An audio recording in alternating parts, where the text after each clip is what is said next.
So what is criticism? Well, when we get down to it, it's not really a thing. You couldn't go down to the shops and buy a lump of criticism. I don't know why you would want to do that, even if you could. But criticism is one of these abstract terms that we use to describe the act of criticising. Now, the dictionary definition, or one of the dictionary definitions, is that to criticise or criticism is where we highlight the faults in something or someone in a disapproving way. Now, I don't know about you, but when you read this definition, it's somewhat bleak. The implication behind this definition is that the person is basically attacking you. They are there to bring you down. Now, of course, this can sometimes be the case, but we're really only exploring criticism from a surface level perspective when we use this definition. So I'd like to offer you a different way to think about it, a different way to describe criticism inside your mind. And that's this one here, that when you really get down to it, when you explore beyond the surface of criticism, that most of the time it's a poorly constructed and often badly presented attempt at feedback. That when you start to look beyond the surface, you can really start to appreciate just how much truth this statement has. Because when you really think about it, when you look at the people who genuinely criticise you, now I'm not talking about those internet trolls that perhaps post some hateful comments about you on YouTube or something like that. I'm talking about people who genuinely do bring a message across to you, people who genuinely do craft some kind of criticism. Because when you look at those types of people, they actually do care.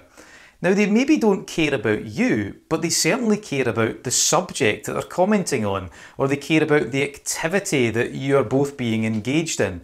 If they've taken the time to express their views pretty intensely, then it pretty much presupposes that they do care about the subject, they do care about what it is that they're saying. So once again, this implies that they would like something to change.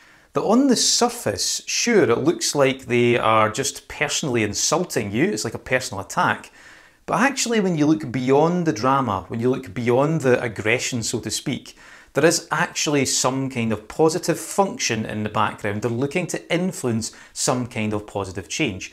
Which, when you look at it, this is a good thing, really. Sure, they're expressing it in a way that's perhaps not particularly nice or pleasant, but there is something positive behind it, a really good driving force. So it's that you want to start to tap into when you're going through this process that I'm going to be taking you through. Now, in NLP, we call this a positive intention. One of the assumptions that we work from is that every single behaviour, no matter how seemingly destructive it appears to be, has some kind of positive intention behind it. Human beings are functional creatures. We don't just do things for the sake of doing it. It might seem like we are acting and behaving and thinking and feeling destructively, but there's almost always a positive driving force behind it. It just becomes a little bit distorted and it's perhaps not communicated in a way that's particularly ecological. So it's about figuring out what that positive intention is behind the criticism and then making use of it. That's the key when it comes to releasing the negative emotional aspects of criticism, but also when it comes to finding the learning, finding something that you can use to turn the whole thing into a positive.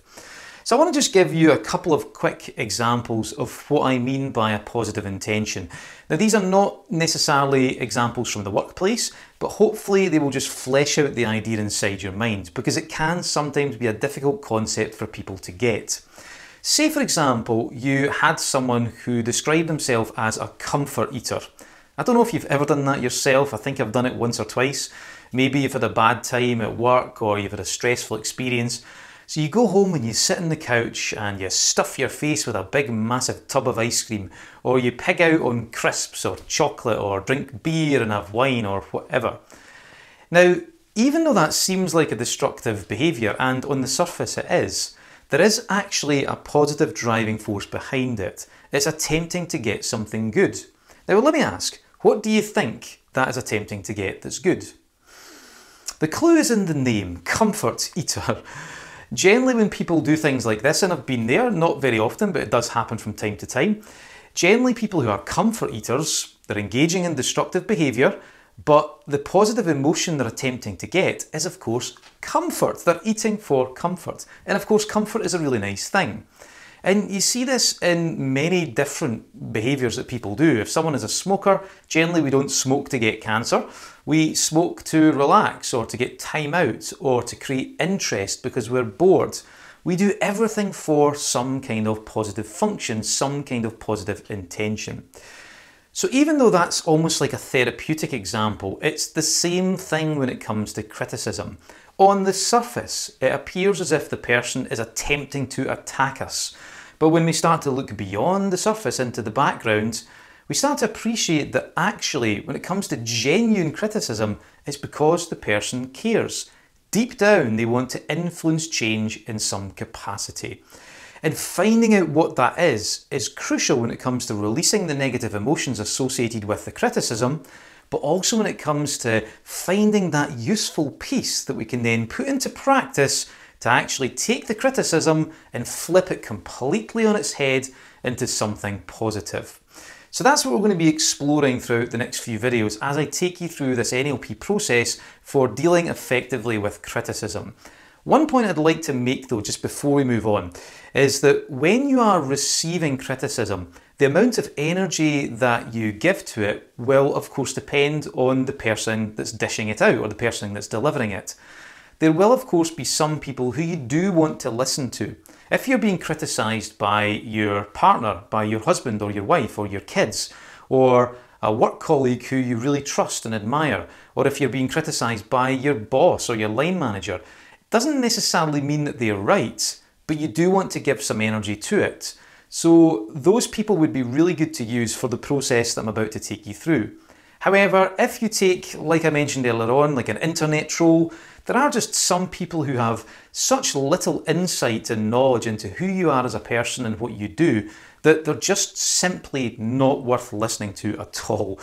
So it's important that you go through a selection criteria about who to listen to, who to give your energy to, and who to just go, you know what, it's just clearly stuff that's going on for you. You have no clue about what's going on in my life.